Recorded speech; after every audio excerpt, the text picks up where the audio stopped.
Danes zjutraj so odprli prenovljeni Interspar v Evroparku. Prenova je trajala približno 5 mesecev.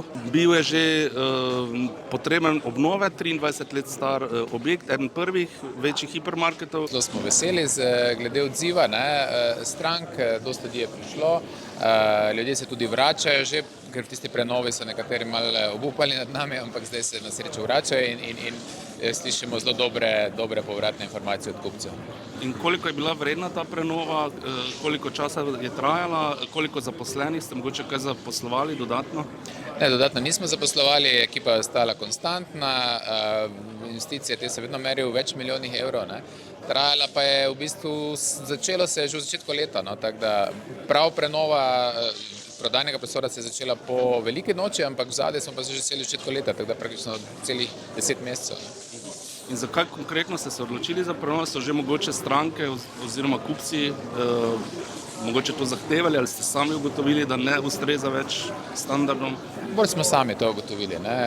Trgovina je bila, tako ste sami rekli, stara 23 let, takrat, ko je bila odprta, je bila seveda moderna, ampak v 23 letih se marsikaj spremeni in mi smo se temu morali prilagoditi. Nakupovalno središče Evropark že 23 let, takrat ta Interspar največji prehranski market v Mariboru. Mislim, da je Evropark tudi s to trgovino del identitete mesta, zelo priljubljen med našimi občani, ki ga zelo radi obiskujejo in seveda smo veseli novih vlaganj, prenov, ki vsekakor po 23 letih potrebujejo določeno osvežitev.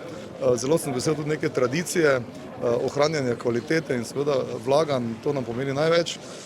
Tudi mesto je nekaj naredilo za to območje, se pravi, zgradili smo nadhode, povezali boljše območje Tabora in Magdalene z Evroparkom. Tudi Dravska promenada bo v kratkem odprta, tudi tu pričakujemo strani mesta in Pobrežja lažji dostop in načrtujemo tudi določene prometne spremembe tako na Titovi kot na Pobrežki glede lažjega prehajanja pešcev in kolesarjev.